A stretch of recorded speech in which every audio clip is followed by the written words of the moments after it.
I'm C. Virginia Fields, President and CEO of the National Black Leadership Commission on AIDS.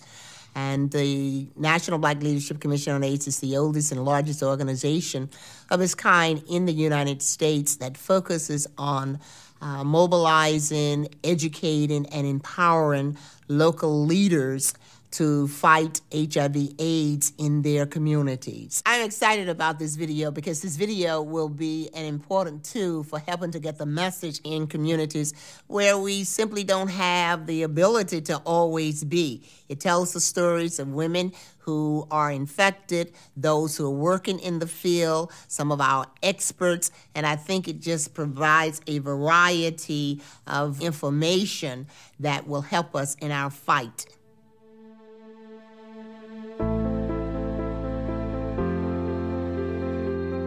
I'm a professional black woman, and I was in love with a man.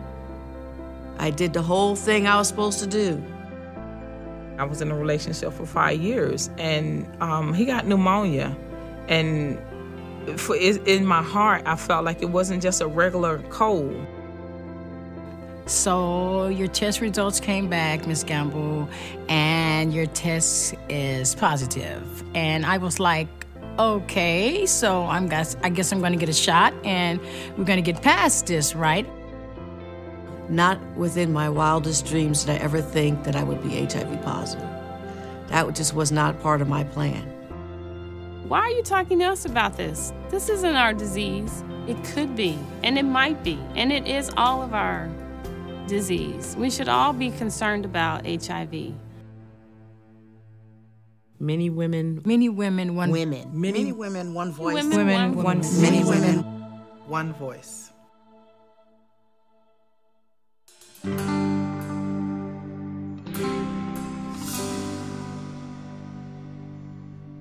This is now a disease about us. This is now a disease that is squarely in the African American community.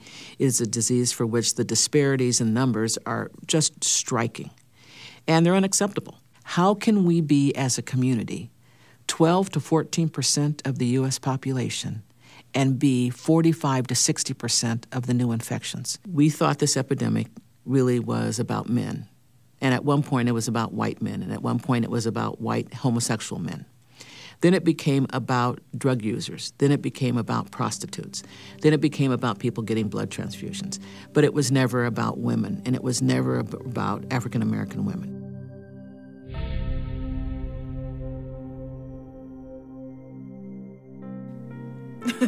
I was clueless. I didn't think that it could happen to me because I was a mother of 4, hairstylist.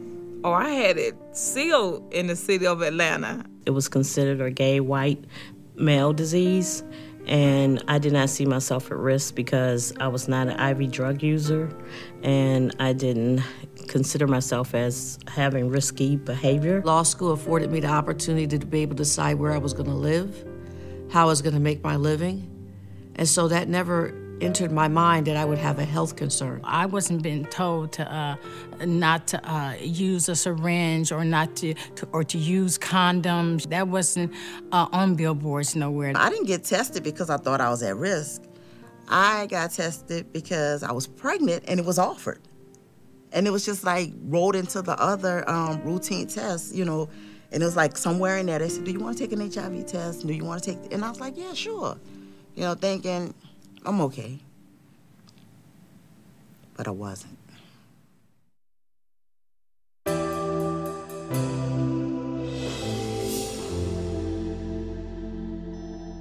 One of the reasons why African American women have been so impacted by this epidemic is because we thought it was about someone else. We heard stories about this disease, and we said we don't want it. We very easily have an escape hatch, and that escape hatch is it's not about me. It's about someone else. I met him in church. I never thought that I would be at risk. Or when I got married, I thought that I was safe. And we talk all the time about how marriage will not protect you. A lot of people also feel disengaged from the HIV conversation, especially individuals who are young professionals like myself. You know, we don't have those same experiences. We're not at risk. We're not the high-risk people. I don't want you to look at me and say, we're different, we're miles apart, because we're not. We're the same person, really. It's just that I'm on this side with HIV and you're over here, you're negative, for the moment.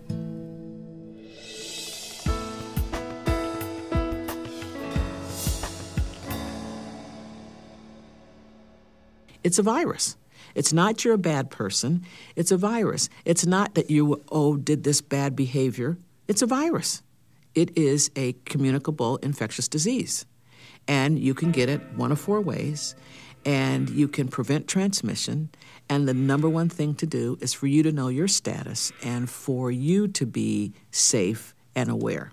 Are you having unprotected sex with someone who may or may not be positive, but if you don't know their status, then you're at risk? We're African American, and almost being African American puts you at a greater risk for HIV, for potentially getting HIV/AIDS infection in this country. As an ethnic group or as a group of women, we are the least likely group in the United States to date or marry or have relationships with anyone outside of our race. Which means if the pool of the epidemic, if the higher incidence is concentrated within pockets in the Black community, and we only have sex, and then it's unprotected in our communities, then we increase our risk, and that impacts us dramatically. The safest way to ensure that you will not get HIV/AIDS is by not engaging in sex, whether it's anal, oral, or vaginal sex, absolutely. However, we have to live in reality. And we know that there's a certain percentage of people that are engaging in sexual relationships, no matter what they are. And so we need to be able to address that. Consistent condom use, that's a necessity, but it's not sufficient. Before we use condoms, we have to love ourselves, believe in ourselves, and think of our relationships. We need to address the more interpersonal or communication activities. We need to talk more about relationships. And what about relationships puts women at risk of HIV? It's not like cancer. It's not like diabetes. It's 100% preventable. We can control it, and we need to take charge. In terms of the barriers to accessing the information or to acting on what folks learn, for the most part, is still really rooted in stigma, shame, and discrimination. Because for most of us, no matter how you cut, the risk of HIV, especially for adults or young adults, is somehow connected to sexual behavior.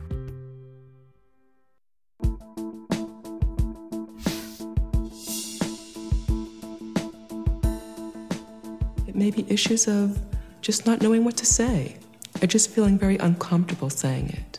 Stigma is another factor affecting women. They just feel stigmatized if they talk about issues of safer sex and condoms. I don't think there's anything more complicated and more difficult to maneuver than sex and pleasure and conversations around what you like and what the other person likes. It doesn't get more complicated. African Americans are very conservative people on a moral basis. And so it's not easy for us to talk openly about relationships. And so when a young lady is attempting to address the HIV/AIDS issue and she takes it to her significant other, be it her husband or a dating partner or boyfriend, and she says, I think we should get tested, a couple of things that they run into is, one, are you out there sleeping with several men? Or are you accusing me of being out there sleeping with several women? Looking at the Black church, one of the things that the church often doesn't talk about is human sexuality. If we're going to have an impact on HIV and AIDS, we're going to have to talk about human sexuality because people in the church are having sex. You want to respect someone's culture, you want to respect their religion, but you also want them to be empowered enough to protect themselves.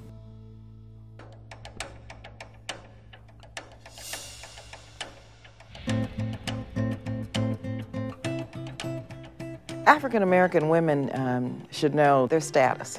Get tested. I've been tested publicly many times as a member of Congress. I think it's very important for elected officials and grassroots leaders to get tested. We talk about getting tested. That 20 minutes is an important 20 minutes in your life. And you think about everything that you've ever thought about in those 20 minutes when you get tested for HIV. It's a serious moment. I want every African-American woman to take that 20 minutes and have their life be serious enough for themselves that it's worth that 20-minute intervention. That's what this is really all about. Take the 20 minutes to find out. Take the 20 minutes to check on yourself. When we know better, we do better. When you know your HIV status, you're going to be encouraging your partner to know their HIV status. You're going to encourage your girlfriends to know their HIV status. When you become educated, you educate your community, you educate your church, you educate your family. Testing gives you power. It gives you the power if you are negative to stay negative and to protect yourself. It also gives you power when you are positive to get into treatment early as well as protect yourself and to be able to protect others.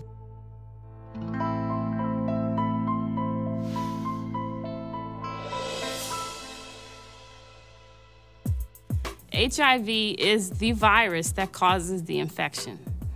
So when people first test, we're looking for whether or not they have the virus.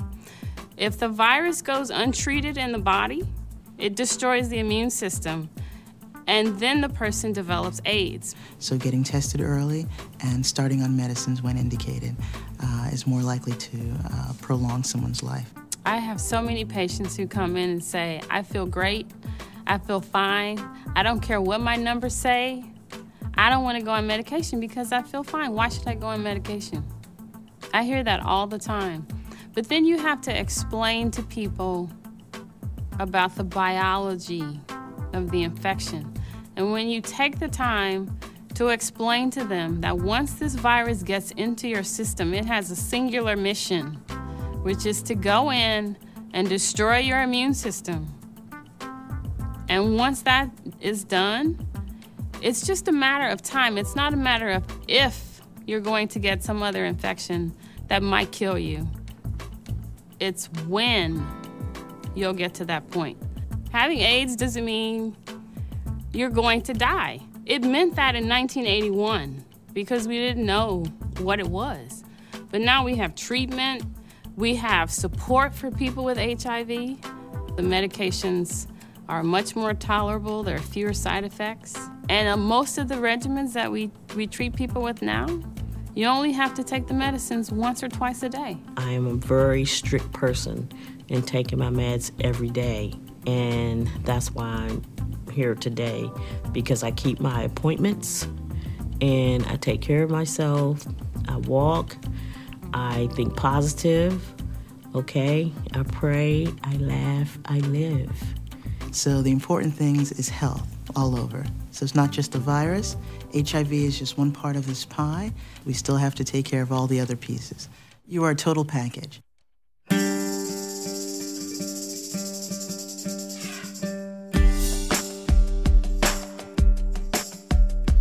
As one who was born and grew up in Birmingham, Alabama, I was a part of the civil rights movement there, and that was always led by members in the church and the church leaders. So we want to bring them into this fight, help to fight stigma, discrimination, and shame. This is a hard ministry, to do. But I've grown to a place where I say, thank you, God, for giving us the privilege of being able to address these issues. This is what ministry really means.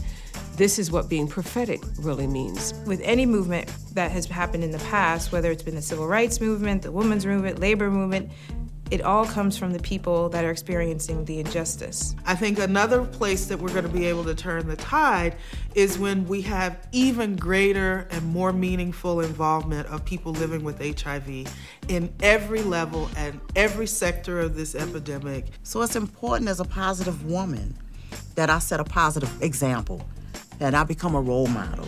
When we talk about African American girls and their leadership role in HIV, I think that there needs to be genuine participation from being on decision-making bodies, whether it's having them organize at their local church around building a program, whether they are the girl on the corner who's passing out condoms. All young women want to be a leader. First, let's break the silence. We've got to face reality. We've got to understand what is taking place, and we've got to speak with one voice. Secondly, get registered to vote and organize politically in your community. In a lot of ways, the woman is the leader. And once women take on a cause, it kind of it's like a tidal wave. It just kind of rolls right out there, and everybody else then jumps on board.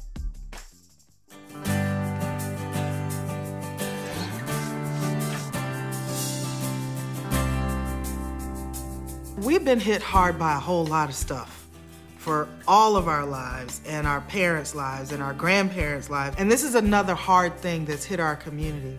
But it's not so unique that we can't handle it and that we can't address it. I'm inspired by a legacy of surviving slavery.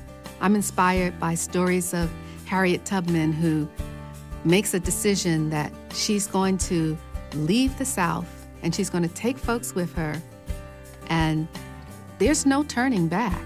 My community has made sacrifices for the generation that's here, and we have the responsibility to do whatever we can to make the same sacrifices for those that come and the same sacrifices for our own healthy lives. It's just as important as the civil rights movement was, when we all came together and decided that we weren't going to sit on the back of the bus anymore, that one woman stood up and the rest of us stood up with her.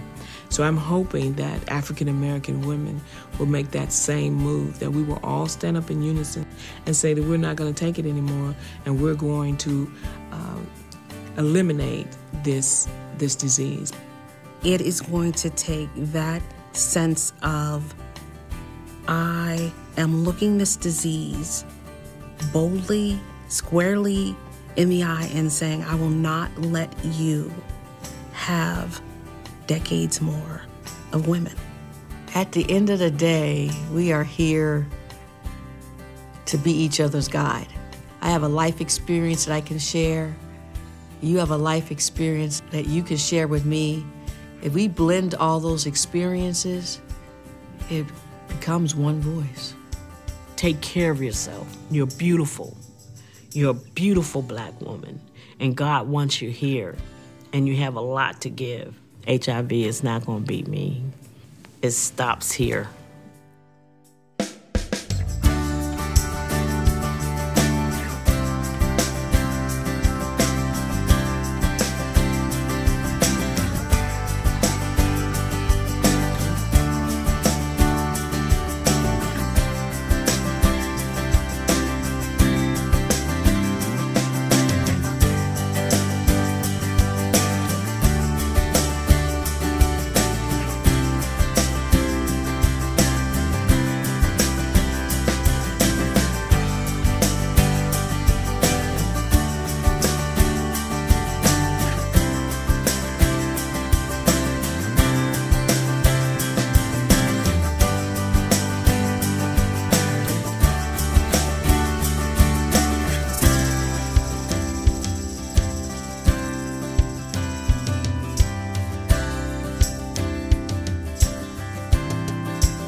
One voice.